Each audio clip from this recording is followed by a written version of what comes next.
Hey everybody, just Jesse here, welcoming you back into my garage, my man cave for another day of accountability.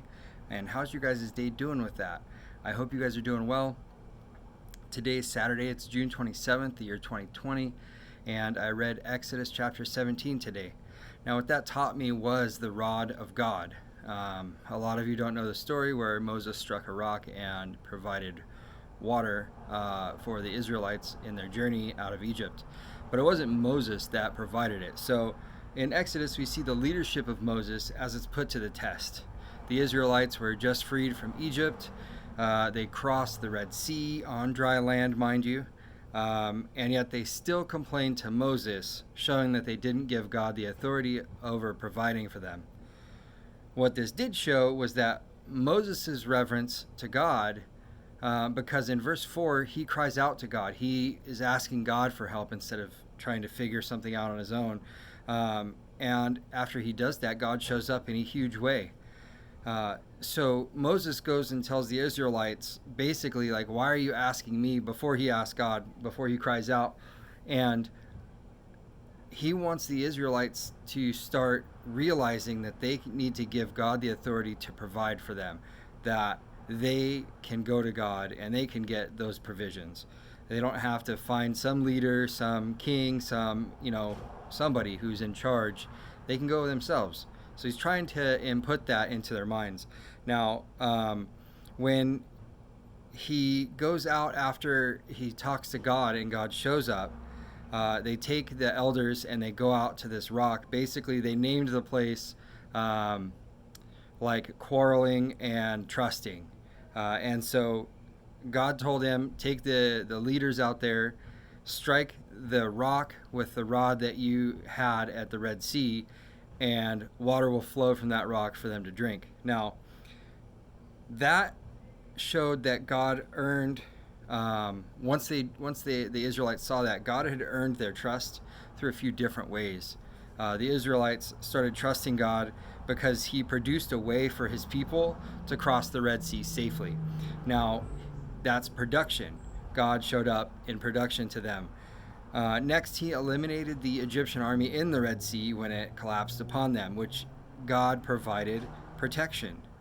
And God, during the time that they were in, when they were in the desert and they were wandering, God provided quail and he provided manna from heaven. It was just there. God provided. So provision is what we see there. And lastly, God provided water from a rock. I don't know if you've ever tried to wring out a rock. That just doesn't happen. There's no water that comes from rocks. You can't just hit a rock and have it gush water. Enough for all of the people of Israel that just left, that were slaves and that were free now. So God provided problem solving. Now, I think that far too many times today we try to depend on ourselves to figure out how we're going to get through to the next week, to the next day, to the next month. We try to figure out, if I just work harder, if I, cut back here and there.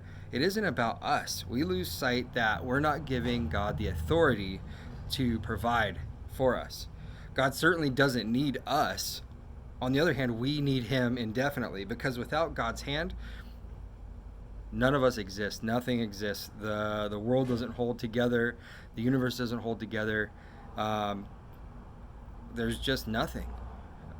But because we have that, because God always wants us to know that he provides for us, but he doesn't want to just give it. He wants to earn it. He wants to show us, hey, trust in me. Just trust in me, I'll show up. Test me, I'll show up. The more times I see it, there's no better way to learn than when you test God and he shows up, because that's stuck in your mind forever. You'll have that as your testimony. God shows up, it becomes your testimony. When you test God, your story becomes what God provided during that time. So I really got a lot out of Exodus chapter 17. If you haven't read it, I would definitely tell you to go and do that. It's some cool things that just show that they what the Israelites went through in life.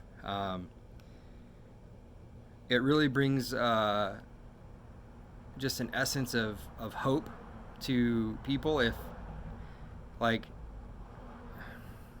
the Israelites are God's chosen people.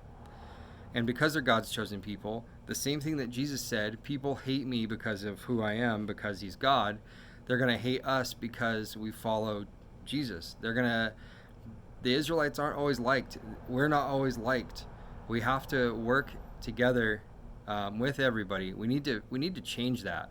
We need to change how people think about people. We're all people, and no matter what, at the end of the day, God created us as equal, and he created us with the same internal, we run on blood, and we run on our organs, and we're all the same that way. There's no one that's built like a robot. There's no one that is built like an inflatable toy. Everybody was built the same. So we need to just show compassion.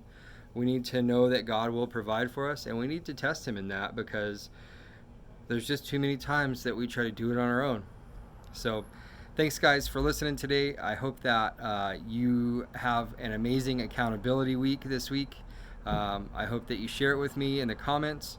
I love to see you guys throw some thumbs up at me. And if you haven't subscribed already and you want to know more about what I'm learning on my trek through staying accountable to reading the Bible and to what I'm learning, go ahead and hit the little bell after you subscribe, and it'll notify you when I make a new video and put it out, which should be every day, as long as I don't slack off and fall forward, that happens. We're human. We make mistakes and we move forward, but we do always need to test God. So, all right, guys, have a great day. Be safe. God bless.